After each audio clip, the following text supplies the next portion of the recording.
I'm just gonna say it right now, today's gonna have some homework, so get out a pencil, get a notebook. Let's talk wedding planning in 2024. If you're new here, my name is Trinity. I'm a California wedding photographer and videographer and also a 2023 bride. And this is Pitched, the wedding show where we talk all about how to help you plan the bash of your dreams while also fitting within your budget, understanding what realistic costs look like right now.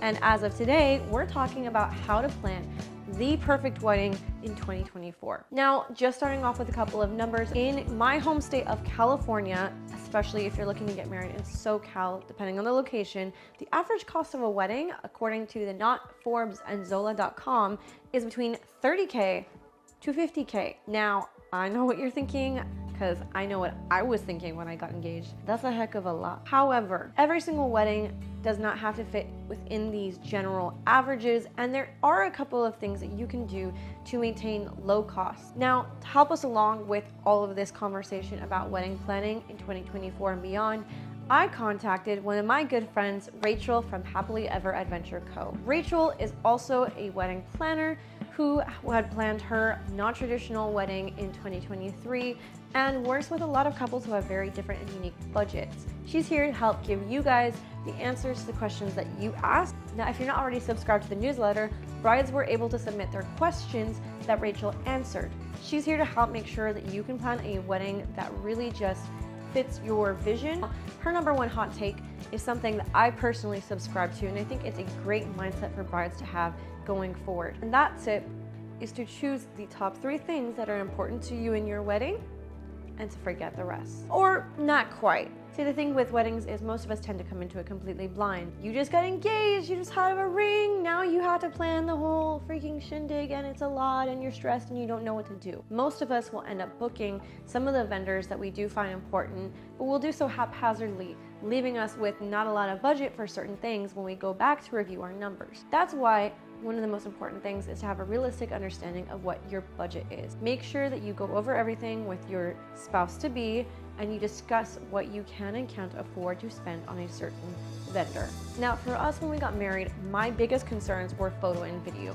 Coming from a photo and video background myself, I really wanted to make sure that our memories of that day would be captured perfectly. We found an amazing photographer, and while our videographer was good, I do think something crucial was missing that I think is incredibly important and that many brides don't think about when hiring vendors. That is experience. When I book brides, I think it is so important that they enjoy all of their time with me. Not only are they going to be with me on the entire wedding day, but we'll be with each other for a rehearsal dinner, an engagement session, and I'll be the only person besides their planner who checks in with them as much as I do for timeline, details, etc. Meaning that when my brides book with me, I send out welcome gift boxes, I make sure to celebrate with them for all of their wins along the process. We share Pinterest boards, we share ideas, I give feedback. The point here is that the wedding journey is not just about one day, it is about an entire season of your life. This is why we make such a big deal about bridal appointments, going to get the dress, our hair and makeup trial, engagement party, because it is an important part of our lives. Not only will we look back on the wedding day, but we'll remember how people treated us during the wedding season, the kind of stress that we had on our shoulders during that time, all of it. Going back to what Rachel advises, if you're a foodie, don't stress over getting a crazy big venue or having a crazy good DJ if you don't think you're gonna be on the dance floor. Invest in making sure that you have a meal that will wow you. Likewise, if you're somebody who really cares about great photos, make sure you book the hair and makeup artist who's gonna make you look and feel amazing, and also booking that photo and video team who's going to make sure that you have so many memories captured so beautifully to look back on. There's not really one right answer for which vendor is more important. And as a photo and video vendor, I'm biased because I genuinely believe that what we do is a product and service that will last far beyond the wedding day. But that doesn't mean that there's one right answer. Floral can also be super important to somebody. Details, tablescapes, stationery, you name it, there is a bride who cares a lot about it. What's important to know about this top 3 vendors trick is that it does kind of belie a very crucial truth when it comes to wedding planning. You really can't have it all. Now, I'm not saying that there aren't luxury weddings out there that do have the whole 9 yards, But overwhelmingly, most of us have a realistic budget to work with. Sometimes that gets cut, sometimes things unexpectedly happen, and we have to tighten our budget or lose a vendor or just something happens along the way. That's why it's important to pick the top things that really truly matter to you and to be okay with letting go of the rest. With that having been said, I'd love to discuss the kinds of services that I tend to think are the most expensive and will take up the largest part of your budget. And the number one for that is going to be your venue. Now, in California, the average venue cost can run you anywhere between $5 to $40K for the venue alone. Now, that's not to say that these are totally inflated costs. A good venue will provide you not only with catering, but also with busing and wait staff. They'll provide you with the cleaning setup services. They will provide you with all the chairs and tables. They might even have some decor that they have on hand. A great venue will already be decorated to the nines, so you have to do even less. From the venues that are a little bit more DIY to the venues that basically are an all-inclusive package, there's so much to consider when picking a venue, whether they have a rain plan, whether they include a day of coordinator, whether they allow you to bring in your own vendors. Venue costs are gonna be where you want to start. Finding out what you can afford once you pick the venue, whether they have your date available, whether they offer discounted rates for Thursday, Friday weddings versus Saturday, Sunday. There's so much that goes into the venue cost, but it's important to note that that is most likely going to take a hefty part of your wedding budget. And so it's important to keep that in mind when working through everything. With our venue, we were lucky enough to be able to find an event space online, but that came with its own challenges, which I will be talking about when we get to our video on all my wedding day regrets. The wedding tea, it will be hot. Now, for some recent examples that come from a wide range of budgets, I've worked with lots of couples who chose to just host in somebody's backyard. If you happen to know somebody who can do this, there's so many ways you can do so while also keeping everything cost effective and beautiful. Whether it's putting up a tent in someone's backyard or choosing to just put out some tables and bring in all the decor yourself, there are so many options. I had a wedding back in November of 2023, which took place in the bride's backyard of her parents' home. It was absolutely beautiful and absolutely intimate. They had less than 100 guests. The food was served and made by family friends and family together. And it was not what we might call a traditional venue, but it worked to service their day to its fullest. Likewise, I had 3 weddings in April of 2024, which all took place in official wedding venues. 3 of which were actually converted from older historical buildings and then turned into wedding venues. However, if you do want to go for a more traditional venue, there are some cost-effective options that you can look into, such as state parks, county parks, banquet halls, local community centers, and the like. These spaces may require a lot more work and they may require permits, but they do tend to offer you a little bit more leeway if you want to spend your budget on something else. Once you've secured your date and locked down your venue, now it's time to start booking all of your other vendors, since you can have that confirmed date and location to share with them.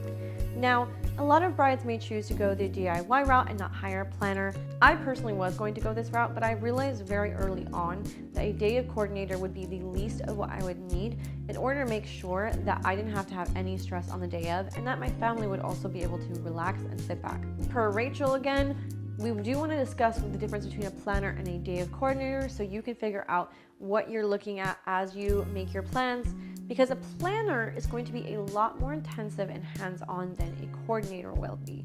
A planner is going to be in charge of the budget, of looking for your vendors for you and passing the information along. They're going to be doing most of the heavy lifting. Per Rachel, a day of coordinator is more of a month of coordinator. They'll be taking all of the information that you've collected throughout your wedding journey and basically creating the timelines, going over any last minute details, getting all of the vendor information from vendors you've already booked, and just making sure that everything goes smoothly within those last couple of weeks. So when considering whether to book a planner versus day of coordinator, you're really just choosing how much work do you want to do versus the time and money spent.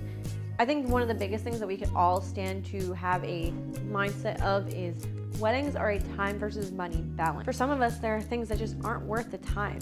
Consider the fact that DIY florals could take you easily anywhere from days to weeks to complete, depending on whether you're working with dried, fresh, or fake florals. Then there's the money cost. Some of us just aren't willing to fork over that much money for a service that we're not super passionate about. There's no right answer, but knowing yourself and knowing your spouse can be a huge tool in figuring out how to really plan how to use your money wisely. It's also important to learn how to ask for help throughout the wedding process. I think many of us can often forget that, especially if we are creatives ourselves, we're surrounded by so many people who have skills to offer.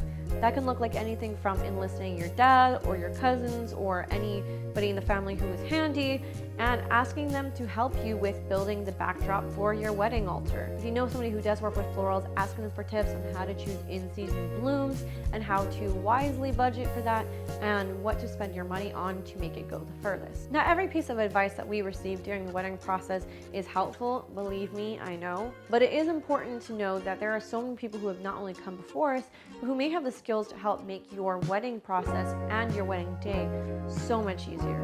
Now, one of the topics I do want to cover is wedding day regret. It can be so easy to have all these big visions and dreams. I know I did. There's so many cool and fun details, and it's just really easy to get caught up in all of it. One of the things that I think is really interesting lately that has occurred to me is that weddings are basically our opportunity to be a big kid again. Think about it. It's an arts and crafts project where you get to dress up and ask people to dress up.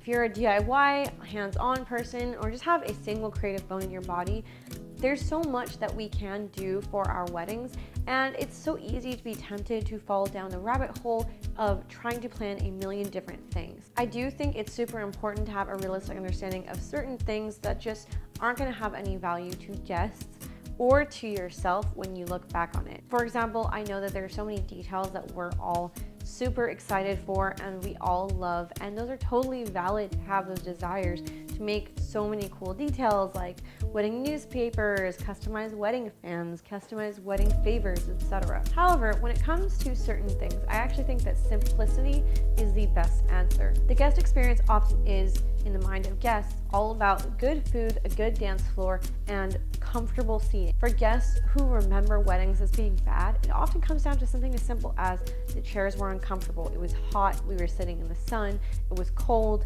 and it was drizzling. Food was cold when it got to me, the food was just okay. Guests are very simple.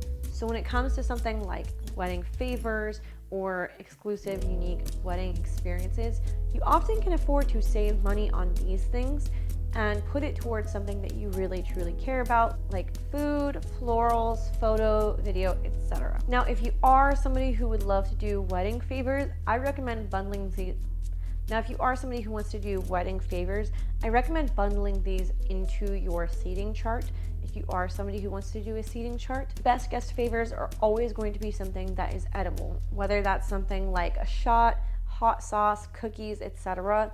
These are the kinds of things that, since they are edible, guests will usually remember to take with them or will have day of, therefore not going to waste. If you're the kind of person who has a million pins on fun and unique painted shells, custom card decks, custom matchboxes, I'd recommend choosing to do things that are either extremely cost effective, like custom napkins or custom matchboxes, or choosing to do things specifically rather than for the entirety of your guests for your wedding party. Keep in mind that your wedding party is most likely to be made up of people who are not only going to appreciate the little details, but who are going to hold on to them as souvenirs of being a part of such an important day. That means that when it comes to bridesmaid proposal boxes and the like, I say go all out. This is a time to really treat the people in your life who are special to you, who have been a part of your life, and who truly have supported you in your journey to the wedding. This is why I say that the wedding experience is not just about the wedding day, and it's really crucial that you take the time to enjoy the journey to the wedding day, especially as sometimes the wedding day can let us down, it can have lots of stress, your brain can go fuzzy because there's so many different things going on. When you enjoy the time and take the time to enjoy the slow, long process to wedding day, you really just get that chance to sit down and soak it all in. Things like having an intimate engagement party that's just close friends, or having a bachelorette that, rather than going out and partying in Vegas, is something as simple as hanging out with the girls and having a cute brunch outside and a picnic. And I just remember feeling so loved in that time. Granted, the wedding day was important and I was excited for the wedding day, but if I could go back, I would really like to relive so many of those moments leading up to the wedding day of just getting to be loved on, of having people bless me with their time and their presence and getting celebrated. Wedding days are all about the celebration of you and your fiance, and the wedding journey should be as well. It shouldn't be all about which details are guests going to like, which things are going to make me look the most impressive, what do I need to splurge money on. I know it can be easy, I know there's so many cute things, the little white dresses, all the bridal accessories, and those are fun things. But the most important thing is that you're spoiling yourself and your fiance, you're celebrating the people who have been with you on this journey, you're taking the time to soak it up, that anticipation of finally getting that ring on and being a Mr. or a Mrs., that feeling of knowing that you finally arrived, that you are there, that the work that you put into your relationship was meaningful, and that you've finally reached the beginning of another chapter of your story together.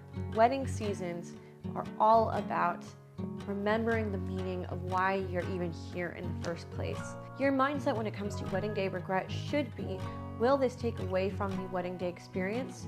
Will this make it harder to enjoy because I'm going to be stressed? Will this take away from my ability to look back on my wedding day with comfort and ease, knowing that I had a media team I trusted, I had a planner on the ground so I didn't have to lift a finger? Every wedding day decision should come back to what helps me to really sit back and enjoy this moment. What helps me to really enjoy this season of being a bride-to-be. What this season is about and what your wedding day is about is getting hitched. And that's what we're all about too. We did it! We did it!